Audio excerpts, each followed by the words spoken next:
You know, for the past 2 weeks, I've been watching an entire conversation literally devolve all over the internet.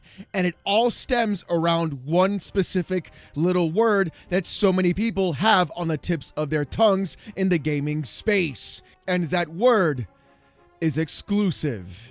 Now, the thing is, though, this isn't a brand new conversation being had. Exclusive games have been part of the gaming zeitgeist since the 80s, dare I even say the early 90s, all the way up until 2026, practically for 40 plus years. And people were comfortable with that idea. If you want to play the game, you gotta buy the box that the game is part of, or else you can't play it. People, in fact, even saw value inside of exclusives, claiming that the only reason to buy the box is because of that one game being locked away behind that paywall, using every kind of analogy I could even come up with. Everything from comparing it to sports teams of head coaches trying to buy a car, or even at the same time buying a Whopper at McDonald's. Who could believe that kind of thing would even happen? It's like raining cats and dogs outside. The insanity, I tell you. But the thing is, that wall came crumbling down. In fact, it came crashing down with Phil Spencer when he basically stated to everybody that they lost the worst generation of consoles to in fact lose. And I think he was actually correct about that. So Xbox had to get creative, try new things. They had to fix the problems. They removed Kinect, they removed TV, they removed the always online infrastructure, but still people wouldn't come back. They then tried Game Pass, bringing it down to $1 a month to entice people to play games day and date on that actual storefront. And still people wouldn't come back. And then after the Series X was announced and released, we still had major problems and issues. Games being delayed, games not coming out, not having any sort of content available for the platform, and Game Pass not being up to snuff of where it should be in terms of releases. But things got even crazier. Microsoft bought Bethesda. They bought Activision Blizzard King. They became one of the largest publishers on the planet, and was spending $69 billion. They decided to say, you know what? We can't have that kind of hole sitting in our bankroll, so we've got to make that money up as much as we can. They instituted a 30% profit margin, and then at the same time began placing just 4 games across all platforms, which then led to all games across all platforms. But it wasn't just Xbox doing this either. No, PlayStation saw the money being made as well, and they put a vast majority of their games onto the PC platform as well. Not just Steam, but also on GOG and the Epic Games Store, raking in over $2 billion in just a few years simply off of PC gamers alone. And it got even so crazy that Helldivers 2 was also placed on Xbox as well. It looked like everybody was part of the money party, making money off of every other storefront and platform they possibly can, and things were looking pretty good for the average gamer. Until this happened. Back in March of 2026, Ars Technica reported off of a Bloomberg article saying this: after a rocky 6 years, Sony cancels future single-player PC game releases. Titles like Ghost of Yotei will remain exclusive to Sony hardware. Yeah, it looked like the party of everybody having a great time and playing video games was in fact going to be over, and people were in fact incredibly upset about this. Me, for example, I don't like PlayStation games, but I also don't want them to be locked away onto one specific platform that will be tossed aside over time without anyone being able to preserve that title whatsoever. On top of that, there are in fact people on PC who might want to play PlayStation games but can't afford a PlayStation console, seeing as how these things are like $650 and the Pro is about $900 right now. Clearly not the best sort of investment to be making in this time of crisis, especially with the cost of components and even RAM. Every other major company increasing prices, not only of their hardware, but also of their games and of their services, seeing the $80 video game price tag, not making things any cheaper, and hardware that is 6 years old not getting a single price decrease, but instead multiple price increases, causing people to say, I'm just not going to upgrade, I'm not going to buy a secondary console, and clearly this is not going to be the way that I'm going to be spending my money. And it didn't just stop there, because a little bit ago, we found out as well that Bloomberg also reported that in a town hall, Hermen Hulst confirmed that games are going to no longer be on the PC platform at all unless they were in fact live service. And in my opinion, PC Gamer had the funniest headline about the entire situation, with them saying this: Sony retreats from PC gaming, robbing us of maybe 4 games. The prestige Sony game is an increasingly endangered species. And honestly, I gotta say, that was in fact one of the funnier headlines between PlayStation wanting to back away from PC gaming. Now look, like I said before, I don't personally like PlayStation games, but there are people who don't want to buy a console to in fact play them and would rather use their own preferred platform. Keep that in mind for later, by the way. In the business, we call that foreshadowing.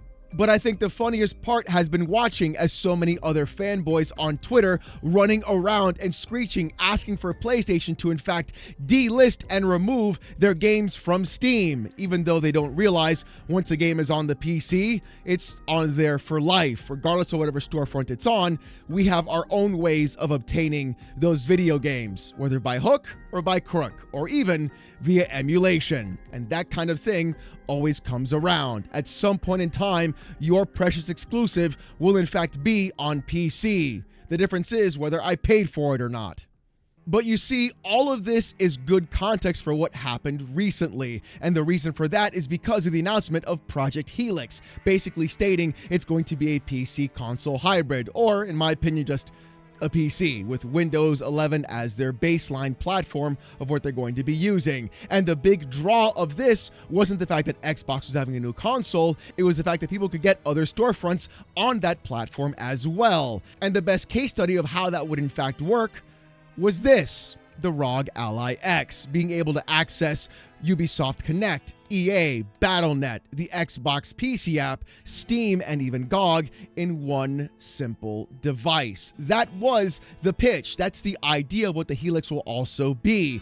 And clearly, that's exactly what people are looking for: full, complete access to every game library in one simple place. And that, I think, was going to be with the biggest strong suit what Xbox was going to do for the user.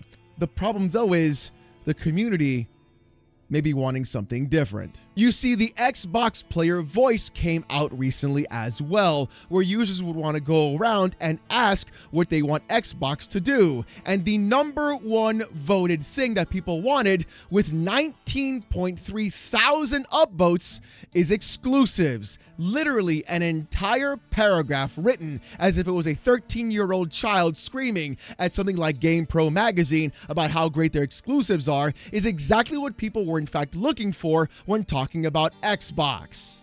And under that, with a few less thousand votes, was everything else people in fact truly wanted. Things that bring actual value to the platform. Things like making online multiplayer free and not paying for it. Things like more backwards compatibility. Things like a Game Pass family plan. And even an entire restructuring to achievements. But no, instead, people want to have imaginary list wars on Twitter about how their exclusive games are so much better than the other guys. Guys, that's true value. Even though what we're seeing right now, the true value is people being able to access more games than ever before at lower prices. That is what everybody's looking for. It's too expensive to buy consoles. It's too insane to spend all that money on online services, and games hitting $80, soon to be possibly even $90, is actually insane, which nobody can in fact afford. But yet we want to run around and talk about how exclusives are the true value of an actual plastic box. Completely ridiculous, if you ask me. And the thing is, the fever pitch for exclusives became so high that those same users were in fact asking for exclusivity over having more value and paying less for more games. No, I'm not kidding. You see, Jez Corden, the Firestarter on Twitter, said this: if you had to choose, what would you rather have on Xbox? Console exclusive games or day one on Game Pass? With 57.6% of all the users picking exclusive games and 42% picking day one Game Pass. I feel like I'm living in bizarro world right now. This was 6 days ago, and yet still for some reason, this conversation is still raging on. How could anybody in their right collective mind truly sit there and say, boy, I can't wait to pay more money for every single game that I want to buy day one or even a little bit after at $70 rather than paying $23 to access all those games as well? You're literally paying 3 to 4 times more for one game than you would getting hundreds of games overall with one simple monthly access fee. I don't understand how exclusives are more valuable or have more value when you're paying more money from them instead of the actual service you're getting from the very beginning. It's honestly absurd. Like, when you put it in that perspective, when you think about it monetarily, you're spending $70 on one video game when you can instead spend 23 and get hundreds instead, plus the game you were going to spend $70 for in the first place. Explain to me how an exclusive game where the other PlayStation guy who can't play the game brings you more value to it than you spending less money for more video games. I need to know. I need to know. In fact, things got so crazy that now people were literally asking about Xbox removing their games from Steam as well and applying them only on their Xbox PC app, even though we've seen Forza Horizon sell bucket loads of copies before the game even actually came out, and providing that with like the $120 version on Steam, by the way, and then when the game actually released, hitting 300,000 players at its all-time actual peak. How on earth are you going to sit there and look Microsoft dead in the face and say, hey bros, I know you guys made millions of dollars off putting your game onto Steam, but it'd be like super cool to go ahead and like remove those games from that platform and then put them on your own Xbox PC app that nobody uses because it's actual garbage, by the way, because exclusivity is the bee's knees, am I right? That's real value. You know what I'm saying? No! And you're probably thinking to yourself, Alex, where did that conversation point even come up? How did that even in fact happen? There's no way someone would be that in fact insane. Well, it started with a small fire. Chris Mizzo on Twitter said this: Microsoft needs to leave gaming services in the past. I bought Forza Horizon 6 on Steam. Why should the game depend on Microsoft's broken service layer just to launch? Steam already handles ownership. Steam already handles updates. Steam already handles installs. Gaming services only add another failure point. People are buying Forza Horizon 6 and still running into game services errors. This is absolutely unnecessary. Xbox games on Steam should only launch through Steam. And Jez Corden replies, what if Xbox left Steam altogether? Thinking emoji. Oh, Jez, you little fire starter, you, always causing a problem for some reason. Brother, when are you just going to stop tweeting, bro? Literally, everybody takes your tweets and says the wrong thing. Because of that one tweet that Jez made, just as an actual thought experiment, not even saying that it was going to happen, he just said a literal what if. The entire internet ran roughshod with that, stating that it was now a rumor that Xbox was going to be removing their games from Steam. No, I kid you not. Look. Boom, there it is, right on Reddit, Gaming Leaks and Rumors. They're trying to say that Jez said that they were going to be leaving Steam altogether. And Jez had to reply with saying, no, I didn't.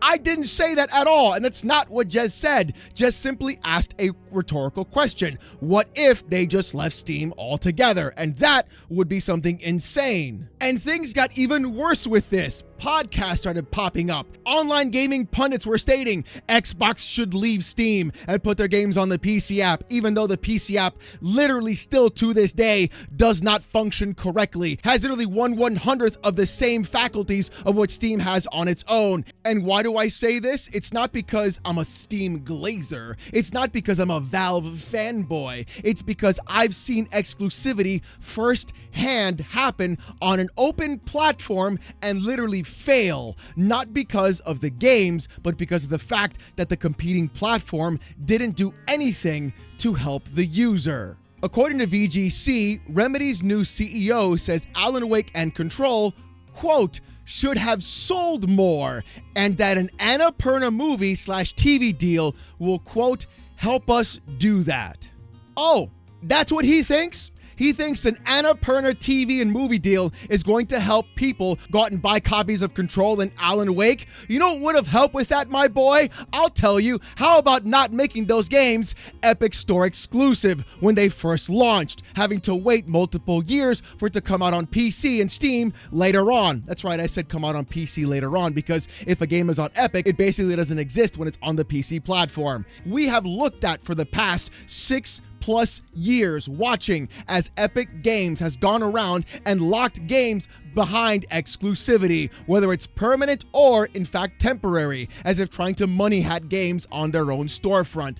Boy, it seems sort of familiar now, doesn't it? And what happened? Practically the majority of all PC gamers basically said, I'm gonna wait till it hits the platform that I want to use instead, and if it doesn't, well, guess what? I simply just won't buy it. And that's the state we're in right now. It's happening on PC, and it's a perfect allegory to what's happening on the console space as well. Putting games behind an actual paywall is not going to do anything, especially when PC gamers practically said, a paywall, I'm not even giving you my goddamn email address. PlayStation didn't get their email addresses from us for their PSN with Helldivers 2, and Epic Games didn't get that either. So what do you think a paywall is going to do with trying to buy a console for a platform we don't even like for one specific kind of game?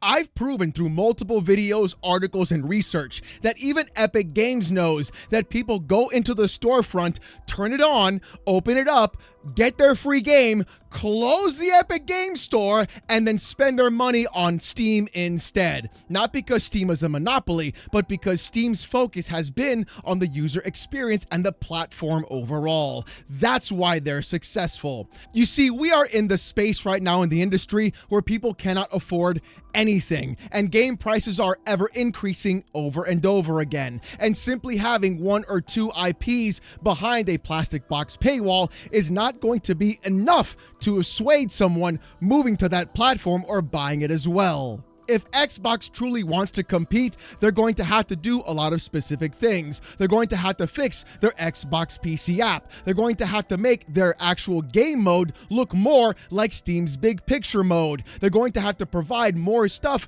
for their users on PC and on console to have a better experience. They're going to have to work twice as hard to bring over any PC gamer, and simply pulling a game off of Steam is not going to be enough for the user to open the Xbox PC app. Hell, we're not even doing it right now, where Game Pass is the cheapest it's ever been on the PC version as well. Now, here could be the other option to that case. If we saw that these consoles were in fact dropping in price and were far more affordable, let's say $299 for the base Series PS5, $299 for the base Series X, $199 or even $99 for the Series S, and no actual online paywall for multiplayer, you could be seeing people say, you know what? There's exclusives there. It's cheap enough. Now I'll buy that actual console. I'll have my secondhand one, whether it's a PlayStation gamer getting an Xbox or an Xbox gamer getting a PlayStation. We don't have that now. And with the rumors of next generation being $1,000 plus, we're not going to see that kind of thing happen either ever again.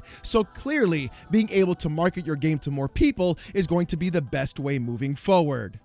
If Xbox focuses on that, it doesn't matter how many games go to PlayStation. It doesn't matter how many games hit Steam as well. It doesn't matter who else plays the game. What matters instead is that you as a user are respected and you're treated correctly, and you have a better platform doing more for you overall. And if you want to know why Steam is the way it is, that's why, because Gabe Newell even said it himself. Their competition is not Bungie, is not Microsoft, is not PlayStation. Steam's own competition are its users. When they screw up, they are notified, they are told. So what they do is they try to treat their users with the highest amount of respect they possibly can. And by doing that, they are guaranteeing those users to stay on that platform, not because of exclusives, but because they're treated right and they're given the right ways of enjoying that platform in the first place. If Xbox can do that and take those chapters and pages, you will see a vastly different Xbox, more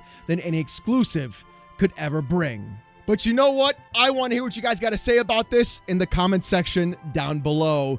Do you think exclusives are in fact the way that Xbox needs to go? Or do you think like me, where the platform itself is of the highest priority and the user experience as well? I want to hear what what you gotta say. And speaking about what you gotta say, here's the comment of the day from yesterday's video. With Pain3134 saying this: listening to customers is not doing nothing. Pain, my friend, you are absolutely correct. Even though the meme is Valve doing nothing, but the thing is, what Valve does incredibly well is in fact listen. And if Xbox can do that too and apply the right feedback, then they can also be successful. And that would be a huge deal overall.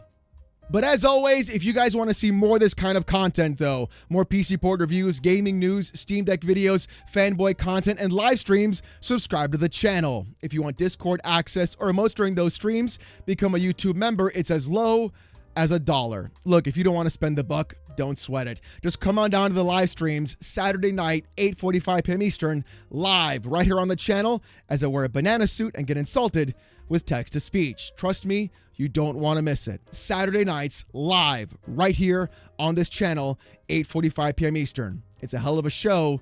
You don't want to miss it. Oh, and do you want even more of me? Check out Oh No It's Alex Gaming. Link to the channel is in the description down below. I post new videos up every single Monday and do daily live streams between 10:15 a.m. all the way to 2. We're hanging out playing Lego Batman, a little bit of Path of Exile, and just talking to you guys, the best community on YouTube. Honestly, you're the absolute best, and I love you guys a lot. Thank you guys so much for practically everything. So if you haven't seen it, come on down. Link to that channel is in the description down below. With all that being said, though, thank you guys so much for watching. Hope you have a great one, and I'll see you gooners next time.